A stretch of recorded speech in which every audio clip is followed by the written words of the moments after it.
Hello students, welcome all of you on my YouTube channel Physics with AK Sharma, and today we will discuss about the average or mean value of alternating EMF। इससे जो पहले lecture था बेटा उसमें हमने average और mean value क्या होती है करंट की उसके बारे में डिस्कस किया था। अब ईएमएफ की एवरेज और मीन वैल्यू फाइंड आउट करते हैं। ठीक है, तो हम स्टार्ट करते हैं कि कैसे हम अल्टरनेटिंग ईएमएफ की एवरेज वैल्यू फाइंड आउट कर सकते हैं। ठीक है, तो बिल्कुल सेम प्रोसेस है जैसा कि हमने करंट में किया था। ठीक है, तो यहां से हम पहले डिफाइन करते हैं एवरेज और mean value of alternating EMF क्या होती है। ठीक है, यहां पे लिख सकते हैं the mean value of alternating EMF is equal to that value of steady current। steady का मतलब DC, steady current which would send equal amount of charge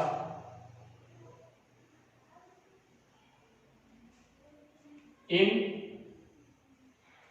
half cycle. Half cycle मतलब T/2 टाइम है। Half cycle as is done by AC in same time and same circuit.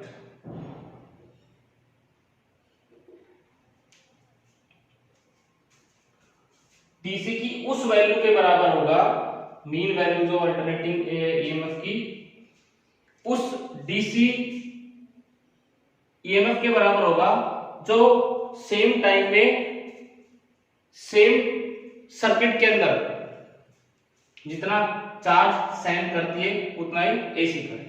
ठीक है, यहां पे find out करते हैं the instantaneous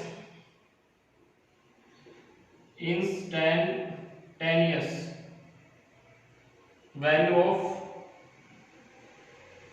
alternating EMF given by E is equal to E not sine omega T. Equation number first लिखते हैं इसको। E not जहां पे पीक वैल्यू है, ओमेगा एंगुलर वेलोसिटी है। ठीक है, अब यहां से हम इसकी एवरेज वैल्यू फाइंड आउट करनी है। ठीक है, सो I इज इक्वल टू कितना होता है E/R। भाई करंट कितना होता है I is equal to Ohm's law से V/R। V की जगह हमारे पास E/R, हम क्या लिख सकते हैं E की जगह E not sine omega T by R।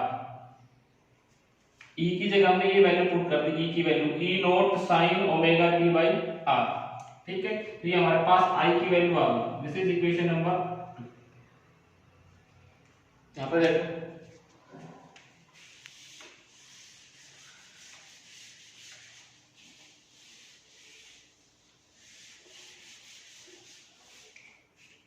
we know that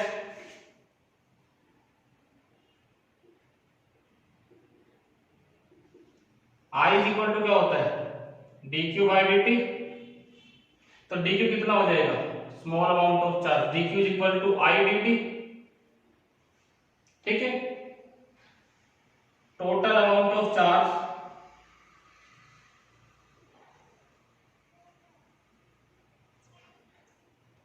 send in half cycle, यानी कि T/2 टाइम में कितना चार्ज हम भेज सकते हैं। तो यहाँ पे हम क्या कर सकते हैं, इसका इंटीग्रेशन कर दें तो ये Q आ जाएगा और ये 0 से T/2 I dt। ठीक है, अब यहां से I की वैल्यू कितनी है use equation 2 second in this equation. इसमें सेकंड का यूज करो, आई की वैल्यू रख दो यहाँ पे, आई की वैल्यू बेटा यहाँ पे रखेंगे तो आई कितना है E naught sine omega T by R, तो ये वैल्यू रख रहा हूँ यहाँ पे। क्यू कितना आ गया, क्यू इज इक्वल टू 0 से T by 2 E naught by R sine omega T into D T. याद है हमारे पास। अब यहां से देखो ई नॉट बाई आर को हम बाहर ले लेंगे और इसका इंटीग्रेशन करेंगे तो साइन का इंटीग्रेशन कितना आ जाएगा, साइन का आ जाएगा cos ओमेगा टी माइनस का, ठीक है, और ओमेगा नीचे आ जाएगा कि ओमेगा टी के साथ ओमेगा ओवर है तो ओमेगा नीचे आ जाएगा और लिमिट कहां से 0 से टी वन, ठीक है। अब देखो इसको सोल्व करते हैं upper limit minus lower limit करके।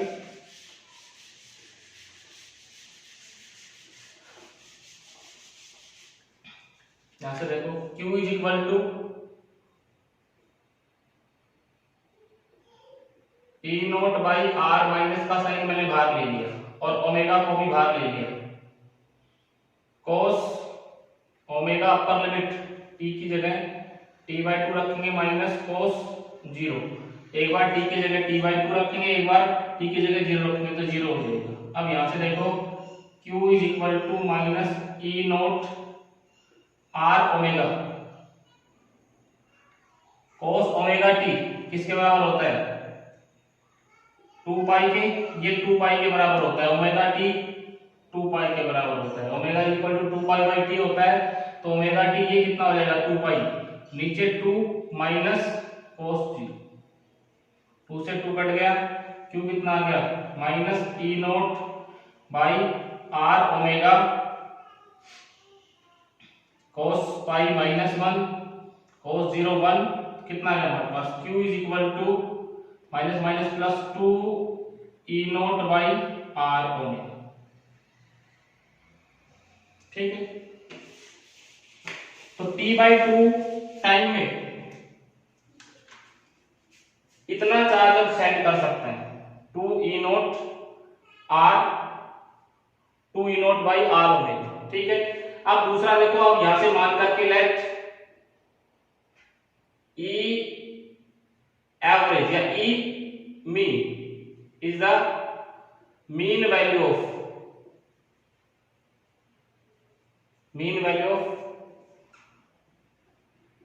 Alternating EMF. हमने मान लिया कि ये जो है ये अल्टरनेटिंग ईएमएफ की मीन वैल्यू कितनी है, mean value, then total charge send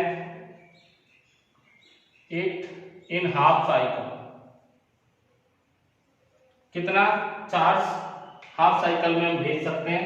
तो Q इज इक्वल टू, भाई चार्ज किसके बराबर होता है, चार्ज होता है करंट इनटू टाइम, तो करंट कितना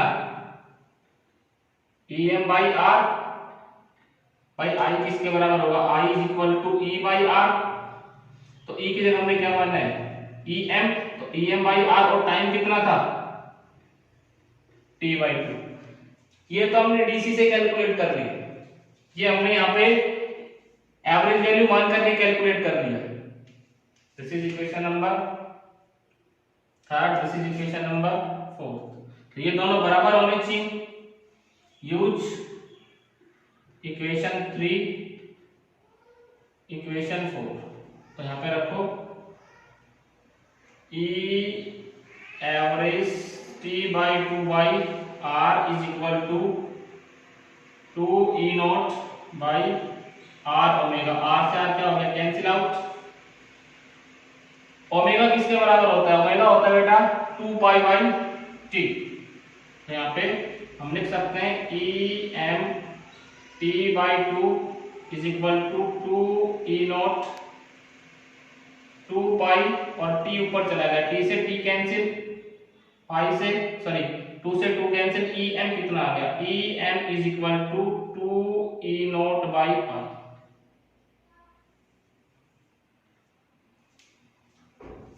ठीक है। तो जो एवरेज वैल्यू होती है वो जो पीक वैल्यू होती है उसका 2/पाई टाइम्स होती है। और 2/पाई को हम करें तो यहां से हम इसको कैलकुलेट कर सकते हैं, यहां से देखो, और यहां से इसको EM is equal to 0.637 of E naught और EM is equal to 63.7% of E naught. तो जो एवरेज वैल्यू होती है किसकी, अल्टरनेटिंग EMF की, वो जो पीक वैल्यू होती है अल्टरनेटिंग EMF की उसका 36.7% होती है। इतना ही क्या होता है, इतना ही हमने क्या लिखा था करंट के केस में, लिखा था इतना क्या लिखा था, I is equal to 2I naught by pi, current भी इतना आया था, EM इज इक्वल टू ये मीन वैल्यू थी 2E नॉट बाई पाई। तो जो पीक वैल्यू होती है वो, सॉरी, जो एवरेज वैल्यू होती है वो पीक वैल्यू का 36.7% होती है। कितना होती है, 36.7%। ठीक है। तो एक बार तो हम पीक डीसी से T/2 टाइम में कितना चार्ज भेज सकते हैं वो निकालेंगे, फिर हम एक बार एवरेज वैल्यू मान करके निकालेंगे और दोनों को इक्वल कर देंगे। ठीक है। तो वहां से हमारे पास मीन वैल्यू आ जाएगी। ठीक है। एक दो स्टेप अलग है इसमें और बिल्कुल सेम एज इट इज। तो this is mean value of alternating EMF। अब इसके बाद चलते हैं RMS value. RMS value, RMS value क्या होती है, तो यहां पे देखो RMS value of alternating current निकालते हैं सबसे पहले। RMS का मतलब होता है root mean square, root mean square.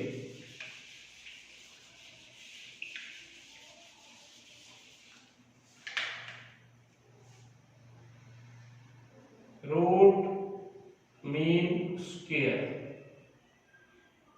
Value of alternating current AC। AC की रूट मीन स्क्वायर वैल्यू कितनी है, ठीक है। तो AC की root mean square value calculate करें। इसको वर्चुअल वैल्यू और इफेक्चुअल वैल्यू बोलते हैं, और वर्चुअल एंड इफेक्टिव AC दोनों का एक ही मतलब होता है। चाहे RMS बोल दो, रूट मीन स्क्वायर, RMS मतलब रूट मीन स्क्वायर। ठीक है। तो रूट मीन स्क्वायर वैल्यू क्या होती है, root mean square, root mean square का मतलब स्क्वायर उसका मीन और फिर उसका रूट। इस तरह से लिख सकते हैं। मान लो I हमारे पास करंट है, इसका स्क्वायर कर दो, ये मीन, हम मीन को ऐसे लिखते हैं, ये जो साइन है मीन का है, मीन और फिर इसका under root. This is the square root mean value of square root mean value of alternating current. इस तरह से भी हम इसको लिख सकते हैं, करंट का स्क्वायर, उसका मीन और फिर उसका अंडर रूट। मीन और एवरेज वैल्यू को ऐसे भी लिखते हैं, दिस इज, इसको इस तरह से मीन वैल्यू ऑफ करंट, जो दोनों तरफ ब्रैकेट लगा हुआ है ये मीन का होता है। किसका होता है, मीन। तो यहां से एक तो डायरेक्ट हम निकाल सकते हैं कि कितनी आएगी मीन वैल्यू, डायरेक्ट कैसे, सिंपल सा तरीका है, अंडर रूट आई की value I not sine omega T होता है, तो इसका भी स्क्वायर हो जाएगा, इसका मीन और इसका अंडर रूट। और यहां से देखो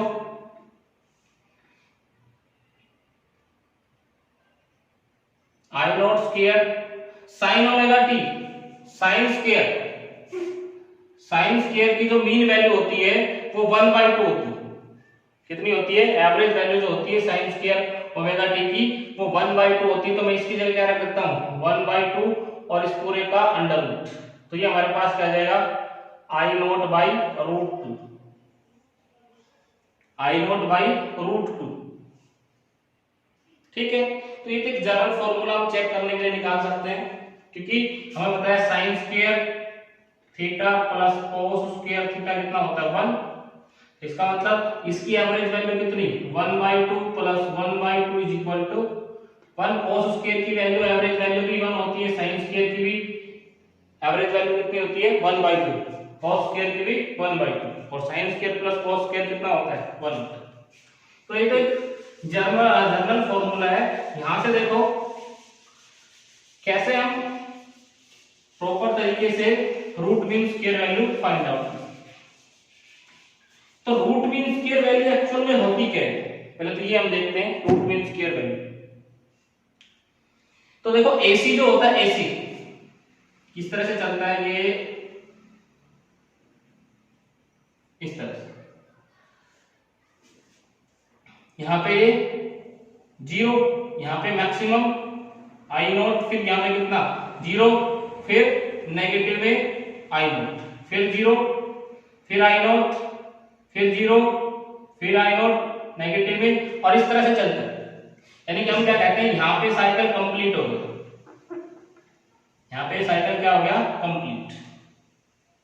ठीक है, तो यहां पे मैक्सिमम, फिर 0, फिर नेगेटिव में, फिर 0, फिर मैक्सिमम, फिर 0, फिर नेगेटिव में मैक्सिमम, फिर 0। ठीक है, तो इसमें रूट मीन स्क्वायर वैल्यू क्या होते हैं, रूट मीन स्क्वायर वैल्यू। तो रूट मीन स्क्वायर वैल्यू कैसे हम कैलकुलेट करते हैं कि एक साइकिल में किसी गिवन सर्किट में कितनी हीट प्रोड्यूस करता है एसी, वो उसकी रूट मीन स्क्वायर वैल्यू के बराबर होता है। किसके बराबर होता है, रूट मीन स्क्वायर वैल्यू के बराबर। भाई एक गिवन सर्किट के अंदर, एक साइकिल के अंदर कितनी हीट प्रोड्यूस करता है, वो उसकी रूट मीन स्क्वायर वैल्यू कहलाती है। तो यहां पे हम रूट मीन स्क्वायर वैल्यू को हम किससे डिनोट करेंगे, रूट मीन स्क्वायर वैल्यू को हम IRMS, यानी कि root mean square value.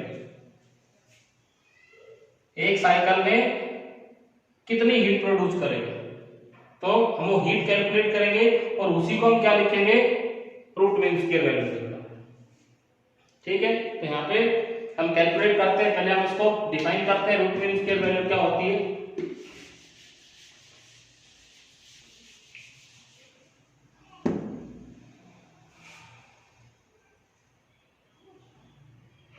Root mean square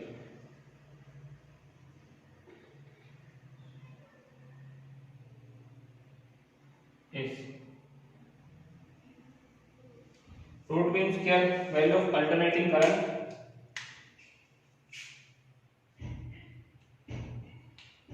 RMS, alternating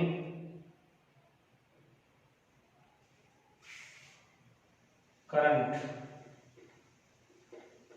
is equal to that value of steady current which would produced equal amount of heat in a given circuit, in a given resistance in complete cycle as is done by AC in same resistance and in same time। ठीक है, हम पहले DC को भेज करके देखेंगे, और DC एक गिवन रेजिस्टेंस में कंप्लीट साइकिल में जितनी हीट प्रोड्यूस करेगा वो एसी की रूट मीन स्क्वायर वैल्यू के बराबर। ठीक है, तो यहाँ पे हम लिख सकते हैं the instantaneous value, the instantaneous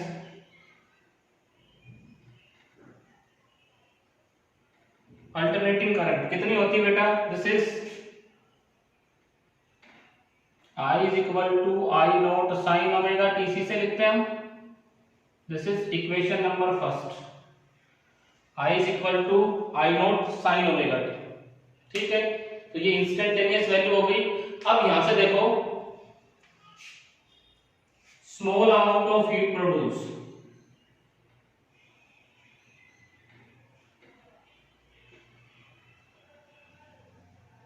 in a given resistance R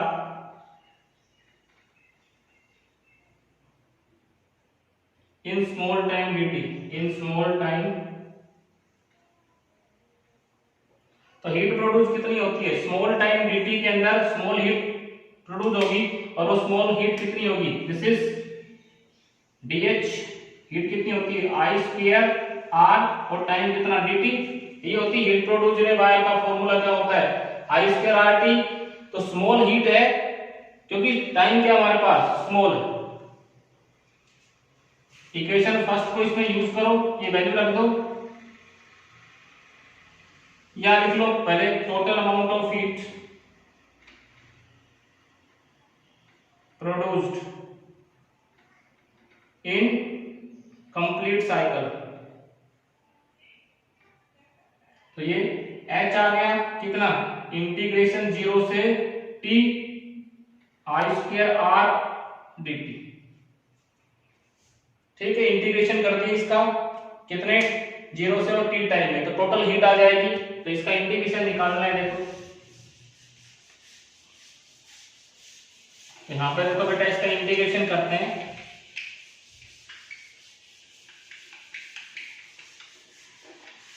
integration कितना आएगा इसका? यहां पे देखो,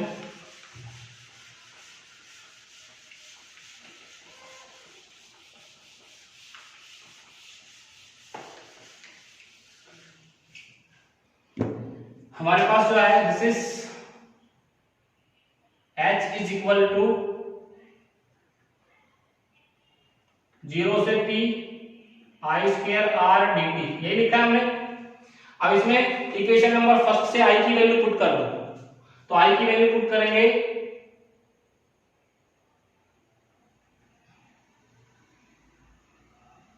I from equation first,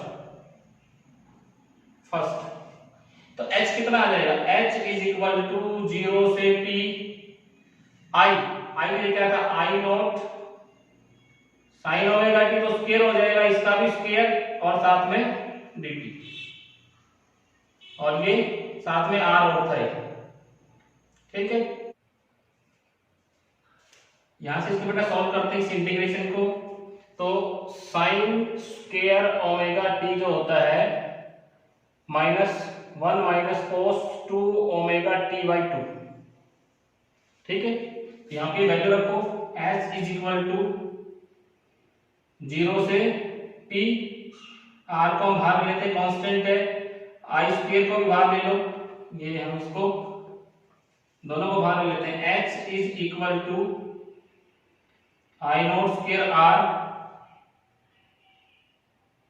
bracket integration 0 से T, और इसको लिख दो 1 minus cos 2 omega T by 2 into dt bracket close, ठीक है बेटा। अब इस इंटीग्रेशन को हम सॉल्व करते हैं, तो सॉल्व करेंगे, देखो H is equal to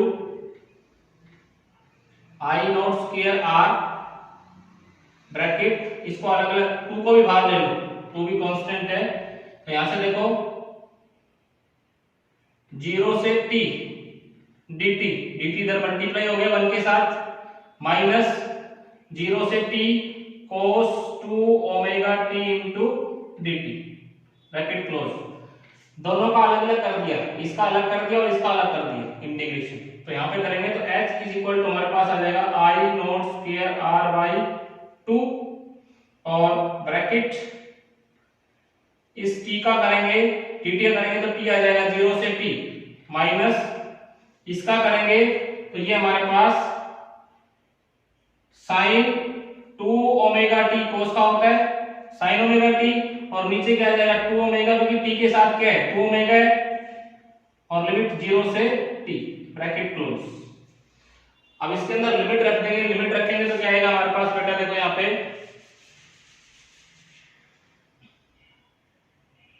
h is equal to I naught square r divided by 2 t minus 0, upper limit minus lower limit, एक बार t की जगह t एक बार 0, माइनस का sign, this is sine 2 omega T minus sine 0, और नीचे क्या है दिस इज 2 ओमेगा। ये लिखा हमने, एक बार t की जगह t रख दिया, एक बार t की जगह 0 रख दिया। This is h is equal to I naught square r by 2,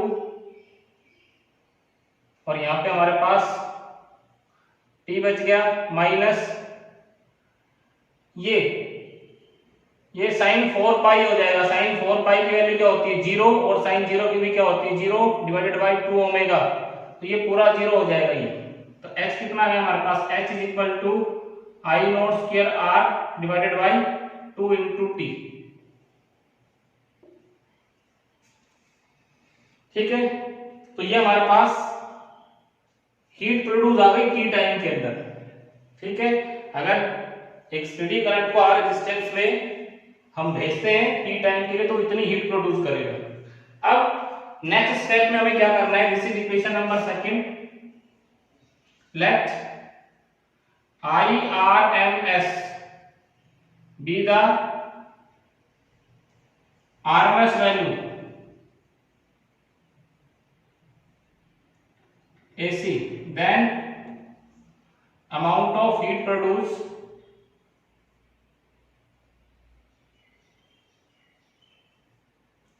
in a complete cycle। कितनी हीट प्रोड्यूस होगी, H is equal to IRMS square RT। ये तो हीट प्रोड्यूस होती है, यहाँ पे करंट हमने कितना मान लिया IRMS, H is equal to क्या होता है I square RT। This is equation number third. ये हमने DC से निकाला, ये हमने RMS मान करके निकाला from equation number second and third. दोनों को इक्वल कर दो।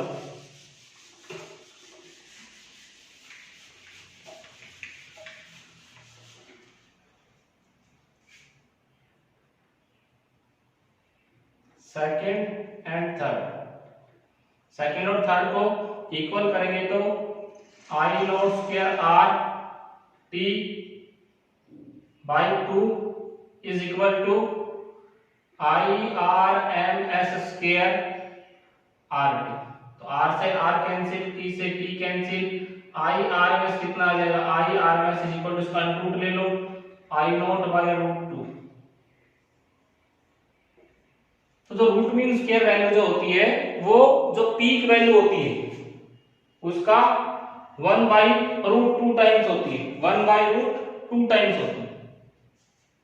ठीक है, और यहां से इसको आगे कैलकुलेट करें तो I R M S is equal to 707 I naught, और I R M S is equal to 70.7% of I not.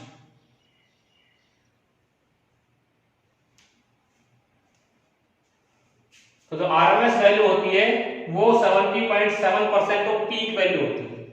ठीक है, अब हमारे घर में जो हमारा स्टेबलाइजर है, एसी का स्टेबलाइजर आपने देखा होगा, एसी का स्टेबलाइजर, तो उसमें हम जैसे उसको ऑन करते हैं तो उसमें वोल्टेज दिखाता है। कितनी वोल्टेज दिखाता है, वोल्टेज मान लो 220 वोल्ट दिखा रहा है, V इज इक्वल टू या E is equal to 220 volt. तो 220 वोल्ट कौन सी वोल्टेज है, ये आरएमएस वोल्टेज। कौन सी है, आरएमएस। मतलब हमारी एसी इस तरह से चलती है, इस तरह से 0, फिर ये मैक्सिमम, फिर 0, फिर मैक्सिमम, फिर 0। लेकिन हमारा जो स्टेबलाइजर है वो लगातार क्या दिखाता है 220 वोल्ट, क्योंकि इसकी फ्रीक्वेंसी कितनी होती है, एसी की फ्रीक्वेंसी जो होती है वो 50 हर्ट्ज होती है।